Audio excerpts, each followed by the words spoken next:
But organizing workers is only the first step.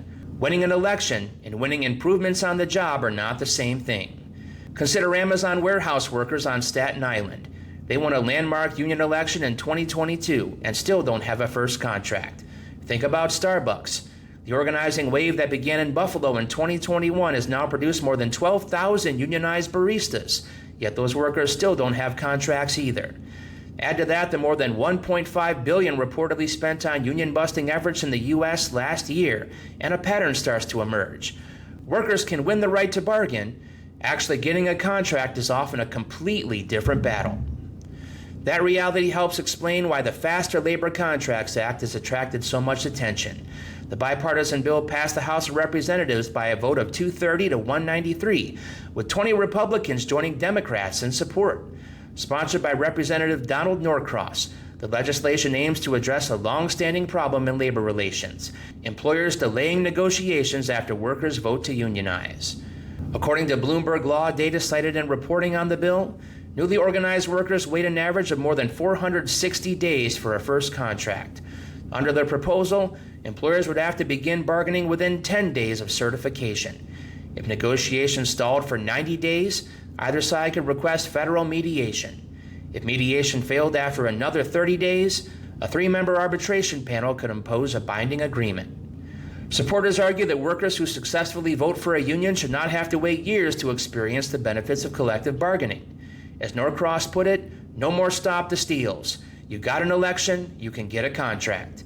Teamsters President Sean O'Brien called it one of the most consequential labor bills to come before Congress in generations. Opponents see it differently. Business groups and Republican critics argue that labor contracts are often complex, and that mandatory arbitration represents excessive government involvement in private sector bargaining. The CHRO Association described the measure as draconian, while critics warn that arbitrators could impose terms neither side truly supports. The bill now heads to the Senate, where its future remains uncertain. And if you want to understand why workers care so much about bargaining rights, consider what's happening right now in Fort Morgan, Colorado. More than 1,700 members of a Teamsters Local 455 at a Cargill beef processing facility were locked out after overwhelmingly rejecting the company's contract proposal. Workers voted by roughly 90% against the offer, and shortly afterward found themselves shut out of their workplace. According to union leaders, the dispute centers on wages, health care, workplace safety, and other contract issues. Cargill argues that its proposal represented a substantial investment in employees and says the lockout was necessary because of uncertainty surrounding a potential work stoppage. Think about what a lockout actually means. Most people understand a strike. Workers withhold their labor in an effort to pressure management. A lockout is the reverse. Management withholds work in an effort to pressure workers. In other words, labor disputes are ultimately contests over who can withstand economic pressure longer. The conflict has become significant enough that the Teamsters have filed unfair labor practice charges against the company, while workers continue picketing outside the facility. The dispute also comes at a time when beef prices remain historically high, and the cattle herd is the smallest it's been in decades, making the plant an important part of a strained national food supply chain. What's striking is how familiar the underlying issues sound. Just like the workers we discussed earlier in the episode, these workers aren't talking about abstract economic theories. They're talking about paying bills, affording health care, maintaining safe working conditions, and securing a fair share of the value they help create. Teamsters leaders argue that workers are seeking meaningful improvements after months of bargaining, while Cargill maintains this proposal is fair and economically responsible. And that's why stories like the Faster Labor Contracts Act and the Cargill lockout are really part of the same conversation. Winning a union election matters. Having the legal right to bargain matters. But ultimately, labor relations come down to whether workers have enough collective power to turn those rights into real improvements in their lives. Because a right on paper is one thing. The ability to exercise that right in the face of a multinational corporation is something else entirely.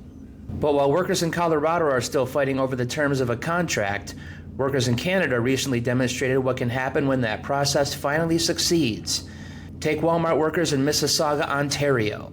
After a 2-year organizing and bargaining campaign led by Unifor, workers at a Walmart distribution center ratified the first union contract ever reached between Walmart and a union in Canada.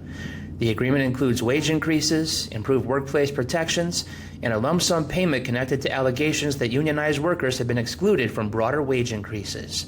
Why does that matter? Because Walmart has spent decades building a reputation as one of the most anti-union corporations in the world.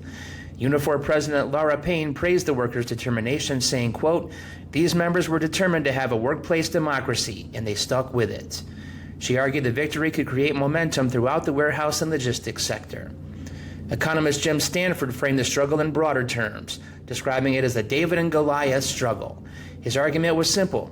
Workers help create enormous wealth, and a union contract gives them a chance to claim a fair share of what they produce.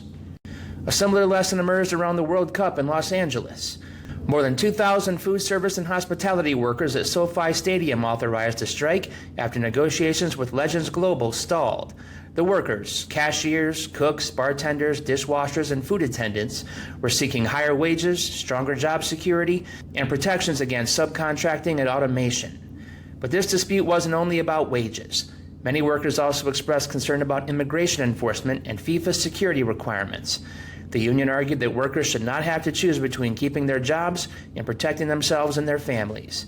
As Unite Here Local 11 put it, workers must have the right to walk off the job if federal immigration enforcement enters the stadium and creates a reasonable fear for their safety.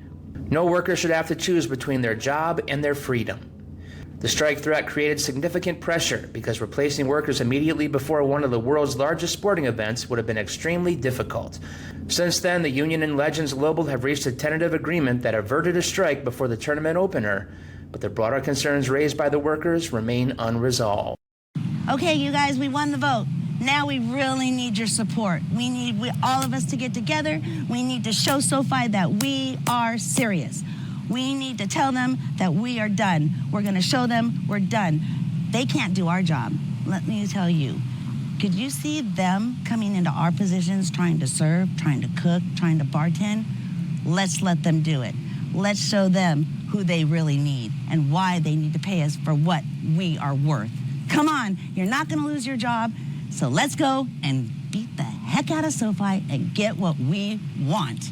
Without us, you don't have a stadium. So, strike, strike, strike. See you guys at the strike line.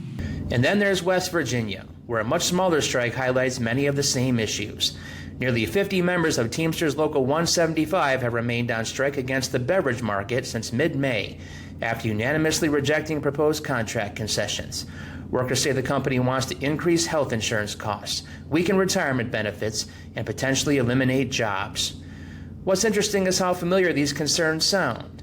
Whether we're talking about a global sporting event, one of the largest retailers in the world, or a regional beverage distributor, workers are raising many of the same issues: healthcare, retirement security, job protection, and workplace voice. Striker Ian Moore described the support workers have received from the community, saying, quote, "They've donated food, water, anything we needed, firewood, everything that we needed out there." Meanwhile, Teamsters Local 175 Secretary-Treasurer Luke Farley argued that management still wants workers to move backward, while workers maintain they're prepared to remain on strike until a fair agreement is reached.